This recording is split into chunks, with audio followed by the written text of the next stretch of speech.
हमारी संस्कृति, हमारी पहचान। यज्ञ, योग, आयुर्वेद सदा रहे हमारे साथ।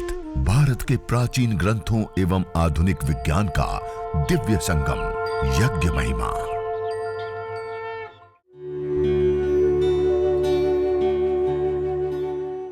भारतीय संस्कृति में यज्ञ, योग एवं आयुर्वेद जैसी अमूल्य विद्याएं हैं, जिसका मूल है वेद। इतिहास की ओर दृष्टि डालें तो भगवान राम, भगवान कृष्ण से लेकर राजा महाराजाओं, ग्रामवासियों व अरण्यवासी ऋषियों की कुटियों तक नित्य व नैमित्तिक यज्ञों का प्रचलन देखने को मिलता है। इस प्रकार ये पंच महायज्ञ कहे गए हैं, जिसको हमें प्रतिदिन करना होता है। और इन 5 महायज्ञों को करने के पश्चात दूसरा होता है, ये कहा जाते हैं नित्य यज्ञ। दूसरे होते हैं नैमित्तिक यज्ञ, जो किसी निमित्त विशेष से हमें करने होते हैं, उसको कहते हैं नैमित्तिक यज्ञ। जैसे निमित्त विशेष हमारे पर्व, दीपावली, नवसतषष्ठी यज्ञ, फाल्गुन नवसतषष्ठी यज्ञ आदि जो हम विशेष यज्ञ करते हैं, दीपावली पर करते हैं, होली पर करते हैं, होली पर फाल्गुन नवसतषष्ठी और दीपावली पर अलग यज्ञ करते हैं। इसी प्रकार से जो अन्य पर्वों पर हम यज्ञ करते हैं, तो वो सारे होते हैं नैमित्तिक। किसी निमित्त विशेष से जो 16 संस्कारों में हम यज्ञ करते हैं, वो भी नैमित्तिक यज्ञ होते हैं। तो इस प्रकार नित्य यज्ञ और दूसरे होते हैं नैमित्तिक यज्ञ। और इसी प्रकार तीसरे होते हैं काम्य यज्ञ। काम्य यज्ञ उसको कहते हैं जो किसी कामना विशेष से किए जाते हैं। जैसे वर्षा की कामना के लिए हम वर्षेष्टि यज्ञ या वृष्टि यज्ञ करते हैं।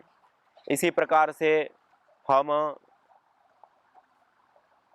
पुत्र की कामना के लिए पुत्रेष्टि यज्ञ करते हैं। रोग निवारण की कामना के लिए आरोग्य इष्टि अर्थात यज्ञ करते हैं। इसी प्रकार से हम अलग अलग कई सारे यज्ञों को अपने जीवन में हमें करना होता है, जो कुछ नित्य होते हैं, कुछ नैमित्तिक होते हैं और कुछ काम्य यज्ञ होते हैं। इन नित्य, नैमित्तिक, काम्य यज्ञ को हम अपने जीवन में प्रतिदिन करते हैं या करना होता है। और इन यज्ञों को करके हम विशेष विशेष लाभों को हम प्राप्त करते हैं। और उन नित्य, नैमित्तिक और काम्य यज्ञों को करके जो हमें अलग अलग लाभ उठाने होते हैं, उन लाभों के साथ साथ हम देवी शक्तियों का पूजन, अर्चन, ऋणों से उऋण होना, यह कार्य भी इसी के माध्यम से विशेष रूप से संपन्न होता है।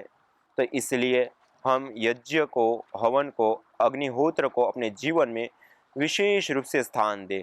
और इसी प्रकार से हमारे शास्त्रों में 21 प्रकार के मुख्य यज्ञ, जैसे मैंने कहा नित्य, नैमित्तिक और काम्य यज्ञ, उसमें से 3 प्रकार के विशेष यज्ञ बताए गए हैं, जिसमें विशेष करके जो अलग अलग यज्ञ बताए उसमें 7 पाक यज्ञ होते हैं, 7 हवीर यज्ञ होते हैं और 7 सोम यज्ञ होते हैं, जो हमारे प्राचीन काल से होते हुए चले आ रहे हैं, जिसमें औपासन, वैश्वदेव, पार्वण, अष्टका, मासिक श्राद्ध, श्रावण और सुलगव, ये 7 पाक यज्ञ होते हैं। इसी प्रकार से अग्निहोत्र, दर्श पौर्णमास, अग्रायण, चातुर्मास्य, निरूढ़ पशुबंध, सोत्रामणि और पितृयज्ञ, यह 7 हवीर यज्ञ होते हैं। इसी प्रकार अग्निष्टोम, अति अग्निष्टोम, उक्थय, षोडशी, वाजपेय, अतिरात्र और आप्तोर्याम, यह 7 सोम यज्ञ होते हैं। इस प्रकार से यह कुल मिलाकर के 21 प्रकार के यज्ञ होता है। और उसी के नित्य, नैमित्तिक और काम्य रूप से भी उसके भेद किए हैं और सात्विक, राजसिक एवं तामसिक भेद से भी उसके भेद किए गए हैं। जैसे सात्विक यज्ञ में श्रीमद् भगवद गीता में बताएं, अफलाकांक्षिभिर यज्ञो विधि दृष्टो य युज्यते यष्टव्य में वेति मनः समाधाय सात्विक। सात्विक यज्ञ किसको कहते हैं? जो शास्त्र विधि से नियत किया हुआ हो, अर्थात शास्त्र में जिस प्रकार विधि बताई है उसी विधि से किया हुआ तथा यज्ञ करना ही कर्तव्य है, इस प्रकार मन को समाधान करके फल को न चाहने वाले पुरुषों द्वारा किया गया जो यज्ञ होता है उसको सात्विक यज्ञ कहते हैं। और उस सात्विक यज्ञ को करने पर हमें उसके विशेष लाभ प्राप्त होते हैं। दूसरा होता है तामसिक यज्ञ। उसके लिए कहा अभिसंधाय तु फलम दंभार्थम अपि चैव यत् इज्जते भरत श्रेष्ठम तम यज्ञम वेद्धि राजसम। अर्थात जो यज्ञ केवल दंभ आचरण के लिए अथवा फल को भी उद्देश्य रखकर किया जाता है उसको राजसिक यज्ञ कहा जाता है। और इसी प्रकार से तीसरा यज्ञ होता है तामसिक यज्ञ। विधिहीनम असृष्टान्नम मंत्रहीनम अदाक्षिणम श्रद्धा विरहितम यज्ञम तामसम परिचक्षते। अर्थात विधिहीन, शास्त्र विधि से हीन, अन्नदान से रहित, बिना मंत्रों के, बिना दक्षिणा के, बिना श्राद्ध से जो किया गया यज्ञ होता है वह तामस यज्ञ होता है। इसलिए ऐसे तामसिक यज्ञ से हमें बचना चाहिए और हम सात्विक यज्ञ की ओर आगे और हम सात्विक यज्ञ को करें। और जैसे मैंने कल भी बताया था, इस यज्ञ को करने पर हमारे शास्त्रों में जो अलग अलग बातें बताई उसमें कहा कि येन सद अनुष्ठानेन संपूर्ण विश्वम कल्याणम भवेत। आध्यात्मिक, आधिदैविक, आदि भौतिक ताप त्रयोन उन्मूलनम सुकरम स्यात् तद यज्ञ पदाभिधेयम। जिस सद अनुष्ठान से संपूर्ण विश्व का कल्याण होता हो और आध्यात्मिक, आधिदैविक और आदि भौतिक तीनों प्रकार के तापों का, दुखों का उन्मूलन अर्थात दूर होना, नष्ट होना, सुकरम स्यात् सरल हो जाए, उसको कहते हैं यज्ञ, हवन, अग्निहोत्र। इसमें दो विशेष संस्थाएं, दो विशेष बातें बताई। पहली बात, येन सद अनुष्ठानेन संपूर्ण विश्व कल्याण, जिससे संपूर्ण विश्व का कल्याण हो, ये पहला लाभ बताया। और दूसरा आध्यात्मिक, आधिदैविक और आदि भौतिक ताप त्रयोन उन्मूलनम सुकरम स्यात्। और तीन प्रकार के जो हमारे व्यक्तिगत जीवन में ताप होते हैं वह जिससे दूर होते हैं, अर्थात सामाजिक, पर्यावरणिक, ये जो हमारा स्वास्थ्य है वो भी उत्तम होता है और उसके साथ साथ हमारा व्यक्तिगत जीवन भी उन्नति की ओर आगे बढ़ता है। सबका सुख जिसमें है वह कोई कर्म है तो वह यज्ञ है, हवन है, अग्निहोत्र है। एन सद अनुष्ठानेन स्वर्गादि प्राप्ति सुलभा स्यात् तद यज्ञ पदाभिधेयम। जिस श्रेष्ठ अनुष्ठान से सुख विशिष्ट की प्राप्ति सहज हो जाए उसको यज्ञ कहते हैं, हवन कहते हैं, उसको अग्निहोत्र कहते हैं, होम कहते हैं। तो इस प्रकार यह जो यज्ञ होता है, हवन होता है, अग्निहोत्र होता है, वह विशेष विशेष हमें लाभों को देने वाला होता है। और कई सारे लाभों में हम यदि वेद मंत्रों के माध्यम से देखें, बताया था यथे क्षुदिता बाला मातरम पर्युपास्ते एवं सर्वाणि भूतानि अग्निहोत्र होता है। जैसे भूख से पीड़ित बालक अपनी माता की उपासना करते हैं और निश्चितता होती है कि माता के पास जाने पर भूख की निवृत्ति निश्चित है। एवं सर्वाणि भूतानि अग्निहोत्र में ऐसे ही सारे भूतगण, जीवगण उसकी अग्निहोत्र की, यज्ञ की, हवन की उपासना करते हैं। और यह यज्ञ जो देव यज्ञ, दैनिक अग्निहोत्र कहा, उसको हमें प्रतिदिन करना होता है, नित्य प्रति करना होता है। उसका कभी भी त्याग करने के लिए नहीं कहा है, कभी भी वो त्यागने योग्य नहीं होता है। इसलिए हमारे प्राचीन ग्रंथों में, शास्त्रों में कहा है एतद् वै जरामर्य सत्रम यद अग्निहोत्रम जरयाह वा मुच्यते मृत्युना वा। यह जो यज्ञ हो जरामर्य सत्र है। जरा कहते हैं अशक्त अवस्था, बूढ़ापा। अब हम अपनी स्वयं के नित्य कर्म हम नहीं कर पाते हैं, अपना स्वयं का पानी नहीं पी सकते, उस अशक्त अवस्था को कहते हैं जरा अवस्था। जरयाह वा मृत्युर्वा, या तो फिर हमारी मृत्यु हो जाए तब यह अग्निहोत्र छोड़ने योग्य, उससे पहले नहीं। और यदि छोड़ते हैं तो क्या कहा यज्ञ शिष्टामृत भुजो यान्ति ब्रह्म सनातनम नायम लोको यज्ञस्य कुतोन्य कुरु सत्तम। जो यज्ञ करने के बाद शेष बचे हुए अन्न का पान करता है और सभी प्रकार के तापों को, संतापों से मुक्त हो जाता है। यज्ञ शिष्टामृत भुजो यान्ति ब्रह्म सनातनम। और बिना यजन के भोजन करने वाला, उसके लिए कहा, उसके लिए तो यह लोक भी सुख कर नहीं होता है, परलोक की तो बात ही छोड़ दीजिए। और कहा यज्ञ शिष्टा सिना संतो मुच्यन्ते सर्वकिल विषयी। भुंजते तु त्वगम पापा ये पचन्ति आत्म कारण। जो यज्ञ हवन अग्निहोत्र करने के बाद भोजन करता है वो सभी प्रकार के कल्मशों से पापों से छूट जाता है। और कहा बिना यजन के जो भोजन करता है वह पापी पाप का भोग कर रहा है, अन्न का नहीं, पापी कहा उसको। बिना यजन के भोजन करने वाले को वो पापी पाप का भोग कर रहा है, ना कि अन्न का भोग कर रहा है। ऐसे कठोर कठोर शब्दों में कहा। और जो यज्ञ करता है उसके लिए सर्वस्मात् प्राप मनो निर्मुच्यते स य एवं विद्वान अग्निहोत्रम जो होती है। जो यज्ञ हवन अग्निहोत्र करता है वो सभी पापों से मुक्त हो जाता है, सभी प्रकार के दोषों से मुक्त हो जाता है। एक और यज्ञ करने पर अद्भुत लाभ बताए हैं, उसके लिए बहुत ही ज्यादा बखान किए गए हैं, बहुत ही ज्यादा विशेष बात है। सत्याह संतु यजमानस्य कामा, जो यजमान यज्ञ करता है उसकी सारी मनोकामनाएं पूर्ण होती हैं। इष्ट काम दुख सर्व काम दुख, याज्ञी को कहा कि जो यजन करता है वह इच्छित कामनाओं को, अपनी सारी मनोकामनाओं को पूर्ण कर लेता है। इसलिए यह जो यज्ञ है, हवन है, अग्निहोत्र है, वह हमें विशेष विशेष लाभ प्रदान करने वाला होता है। इसलिए उसको हम अवश्य अपने जीवन में स्थान दें। और यज्ञ नहीं करने वाले, देखिए दो प्रकार के कर्म होते हैं, एक होते शुभ कर्म, एक होते अशुभ कर्म। शुभ कर्म करने पर हमें लाभ होता है, अशुभ करने पर हानि होती है। लेकिन अग्निहोत्र यज्ञ एक ऐसा कर्म है जिसको नहीं करने पर पाप होता है और करने पर पुण्य ही पुण्य होता है, लाभ ही लाभ होता है। इसलिए मनुस्मृति में कहा, स्मृति ग्रंथों में, कि जो व्यक्ति बिना यज्ञ के खाना खाता है, अपने जीवन में रहता है, इस धरती पर जी रहा है और यज्ञ नहीं कर रहा है, तो कहा कि श्वास लेता हुआ भी वो श्वास नहीं ले रहा है, वह इस धरती पर जीता हुआ भी मुर्दा के समान है। ऐसे कठोर शब्दों में कहा मनुस्मृति में। इतना नहीं, आचार्य चाणक्य को देखिए आप, नीति शास्त्रों में देखिए तो वहां पर भी कहा स्वाहा स्वधा कार विवर्जितानि स्मशान तुल्यानि गृहानि तानि। जिस घर में यज्ञ हवन अग्निहोत्र यज्ञ यागादि नहीं होते हैं वह घर स्मशान के तुल्य होते हैं, वह घर त्याज्य होते हैं। ऐसे कठोर कठोर शब्दों में बताया। तो बनी एक और देखे तो बड़े बड़े आश्वासन यज्ञ करने पर, और एक और देखे तो बड़े बड़े कठोर शब्दों के माध्यम से संदेश दिया है कि इस यज्ञ को कभी ना त्यागो। इसलिए कहा यज्ञ दान तपः कर्म न त्याज्यम कार्यमेव तत्।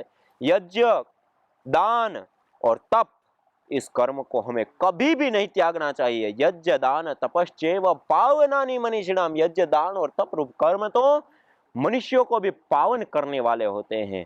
तो ऐसे यह अनमोल यज्ञ को हम अवश्य करें और इस यज्ञ को करके हम अनेक अनेक लाभों को सिद्ध करते हैं।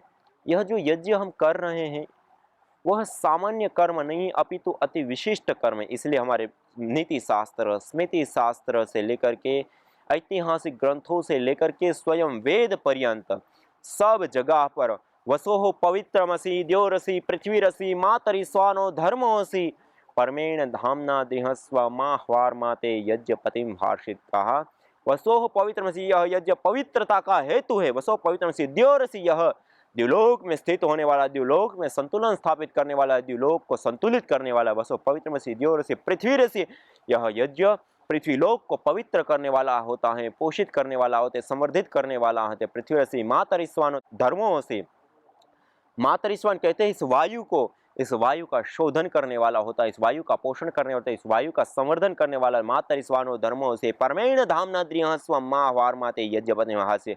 परमेण धामना द्रिहस्व, जिस जिस स्थान पर, जिस जिस जगहों पर यह यज्ञ होता है, हवन होता है, अग्निहोत्र होता है, वह परम धाम बन जाते हैं, हमारा कल्याण करने वाला, हमें सुख देने वाले स्थान बन जाते हैं। परमेण धामना द्रिहस्व माह्वार माते यज्ञपति भाषित। हे याज्ञिक, तो इस यज्ञ का कभी भी त्याग मत कर।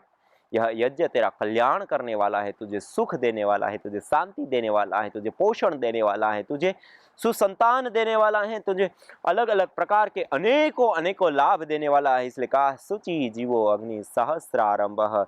यह जो पवित्र ज्वाला वाली यज्ञाग्नि है वह हमें अनेक अनेक प्रकार के लाभ देने वाला होता है, हजारों हजारों प्रकार के लाभ देने वाला होता है। उसमें से कुछ लाभ, जैसे हमने कल के सत्र में हमने मुख्य रूप से देखा था कि इस यज्ञ के अंदर जो आहुतियां देते हैं, हवन करते हैं, अग्निहोत्र करते हैं, उसमें जो द्रव्यों का दान करते हैं, त्याग करते हैं, वह जब जलता है तो नष्ट नहीं होता, अपितु तो रूपांतरित होता है। जब वो रूपांतरित होता है तो मल्टीपल कई गुना बढ़ जाता है। और उसमें से जो गैसें बनती हैं उसका 3 महत्वपूर्ण लाभ मैंने बताए थे। पहला लाभ वायु प्रदूषण को ठीक करना, दूसरा लाभ माइक्रोबायोलॉजिकल प्रदूषण अर्थात बैक्टीरिया, वायरस, फंगस आदि से हमारा बचाव करना, और तीसरा लाभ इस धुएं के अंदर मेडिसिनल गुण होते हैं और उसको लेकर के हमारी चिकित्सा होना। ये 3 गैस के महत्वपूर्ण विशेष लाभ बताए थे। इसी प्रकार जो यज्ञ से निकलने वाले पार्टिकल होते हैं, उस पार्टिकल के 3 महत्वपूर्ण और विशेष लाभ बताया था। पहला पार्टिकल का लाभ मैंने बताया था, वायुमंडल के अंदर 2 प्रकार के कण होते हैं, एक होते धन आवेशित कण, एक होते ऋण आवेशित कण। और इन दोनों कणों में जब धन आवेशित कण प्राधान्य से ब्लड सीरोटिन का शरीर में बढ़ना और उसके कारण हमारी बॉडी एसिडिक होना और अनेक प्रकार के रोग, इसी प्रकार ऋण आवेशित कणों का हमारे बढ़ने के कारण उसमें रहने से ब्लड सीरोटिन का कम होना, उसके कारण हमारी बॉडी अल्कलाइन बनती है और हमें विशेष करके आरोग्य की, स्वास्थ्य की प्राप्ति होती है। और जब जिस स्थान पे यज्ञ हवन अग्निहोत्र प्रतिदिन होता है, उस वायुमंडल में उस स्थान पे प्रति सेंटीमीटर एयर के अंदर, इस वायु के अंदर 200 से 400 ऋण आवेशित कण पाए जाते हैं। ये अपने आप में एक बहुत बड़ी विशेष बात थी जो आपको बताई थी। यह पार्टिकल का पहला लाभ बताया। दूसरा पार्टिकल का लाभ बताया था कि इस पार्टिकल, ऑर्गेनिक पार्टिकल जब एयर के अंदर आ जाते हैं, वायुमंडल में आ जाते हैं, तो जो रेडिएशन की रेंज होती है, चाहे वह इलेक्ट्रोमैग्नेटिक रेडिएशन हो, चाहे वह एटॉमिक रेडिएशन हो, दोनों प्रकार के रेडिएशन को कम करने का, दूर करने का कार्य भी यही पार्टिकल करते हैं। और तीसरा बताया था, इसके अंदर नैनो स्केल पार्टिकल होते हैं और वो मेडिसिनल पार्टिकल होते हैं और उसके साथ एरोमेटिक्स ऑयल्स भी चिपके हुए होते हैं। तो वह पार्टिकल श्वास के माध्यम से लंग्स तक, लंग्स के माध्यम से ब्लड में घुल करके भी हमारी चिकित्सा करने का कार्य करते हैं। ये अपने आप में एक बहुत बड़ी और महत्वपूर्ण विशेष बात 3 पार्टिकलों के साथ जुड़ी। और भी इस पार्टिकलों के और गैसों के लाभ है, लेकिन ये 3 मुख्य रूप से जो अनुसंधानों के रूप में सामने आई बातें थी, वो आपके सामने रखने का प्रयास किया था। इसी प्रकार से मैंने एक और बताया था, एनर्जी, ऊर्जा बनती है। जो एनर्जी होती है, ऊर्जा बनती है, अर्थात हमारे शास्त्रों में कहा, जिस स्थान पे प्रतिदिन यज्ञ होता है, होत्री सदनम हरितम हिरण्ययम, जिस स्थान पे प्रतिदिन यज्ञ होता है वहां का स्थान देवालय सा दिव्य हो जाता है। वह घर नहीं, देवालय बन जाता है। वहां देवीय शक्तियों का वास होने लगता है, वह मंदिर बन जाता है। वहां पर किसी भी प्रकार की कोई आसुरी शक्ति, किसी भी प्रकार की कोई नेगेटिव शक्ति नहीं रह सकती। जिस घर में यज्ञ होता है, हवन होता है, अग्निहोत्र होता है, इसीलिए हम यज्ञ, हवन, अग्निहोत्र जिस स्थान पे करते हैं, वह स्थान परमेण धामना द्रिहस्व, जैसे मैंने कहा, परम धाम बन जाता है। वहां रहने मात्र से हमें आरोग्य लाभ भी होता है। वहां रहने मात्र से हमें स्वास्थ्य लाभ, मानसिक शांति से लेकर के अशुभ शक्तियों से मुक्ति से लेकर के परिवार में सुख, शांति, समृद्धि और खुशहाली का संचार होता है। ये अपने आप में एक बहुत बड़ी और विशेष बात थी जो आपके सामने मैंने कल रखी थी। तो यह जो यज्ञ करते हैं, हवन करते हैं, अग्निहोत्र करते हैं, उससे निकलने वाला जो धूम्र है अपने आप में बहुत विशेष होता है। और मैंने एक विशेष बात बताई, हम जिस जीवन को जी रहे हैं, इसके लिए हमें एनर्जी की, ऊर्जा की, शक्ति की आवश्यकता होती है। वह एनर्जी, वह ऊर्जा, वह शक्ति हम प्राप्त करते हैं आहार के माध्यम से। वह आहार हम 3 रूपों में लेते हैं, ठोस, द्रव और गैस के रूप में। और 3 रूपों में जो हम आहार लेते हैं, उसमें ठोस रूप में रोटी, दाल, चावल, द्रव रूप में पानी, दूध, जूस आदि, और गैस रूप में हम वायु लेते हैं। ये जो 3 रूपों में हम आहार लेते हैं, उसमें सबसे ज्यादा और सबसे इंपॉर्टेंट हमारा कोई आहार होता है तो वह वायु रूप आहार होता है। जो कि हम 24 घंटे को ही देखें तो 24 घंटों के अंदर हम जो आहार लेते हैं, हम रोटी, दाल, चावल कितनी बार लेते हैं? 2 बार, 3 बार। पानी, दूध, जूस 5 बार, 10 बार हम लेते हैं। लेकिन हम वायु रूप आहार 24 घंटा एनी टाइम खाते, पीते, उठते, बैठते और यहाँ तक कि हम सो जाते हैं, तब भी ये आहार निरंतरता के साथ हम ले रहे हैं। यह अपने आप में एक बहुत बड़ा आहार है हमारे लिए। इसी प्रकार इस पेड़ पौधों के लिए भी, वनस्पति जगत के लिए भी यह 95%, 95% आहार कोई होता है तो वायु रूप आहार होता है। ऐसे ही हमारे लिए भी सबसे अधिक आहार हमारा कोई होता है तो वायु रूप आहार। अधिक ही नहीं, इंपॉर्टेंट, महत्वपूर्ण, आप रोटी दाल चावल आदि खाना छोड़ दीजिए तब भी आप 2 से 3 महीने जीवित रह सकते हैं। पानी दूध जूस आदि पीना छोड़ दीजिए, द्रव रूप आहार छोड़ दीजिए तब भी आप 2 से 3 सप्ताह जीवित रह सकते हैं। लेकिन आप वायु को छोड़ दें, 2 से 3 मिनट भी हम जिंदा नहीं रह सकते। सबसे ज्यादा होने के साथ साथ सबसे इंपॉर्टेंट भी हमारा कोई आहार है तो वो वायु रूप आहार है। योग साधना के पहले हम हवन करते हैं, हवन थेरेपी करते हैं। वहाँ बहुत सारे छोटी मोटी बीमारी के लोग आकर उनका लाभ लेते हैं। तो एक बार एक माता पिता कपल आए थे, तो उनके हाथ में बहुत बड़ा फाइल था, बहुत मायूस होके आए थे।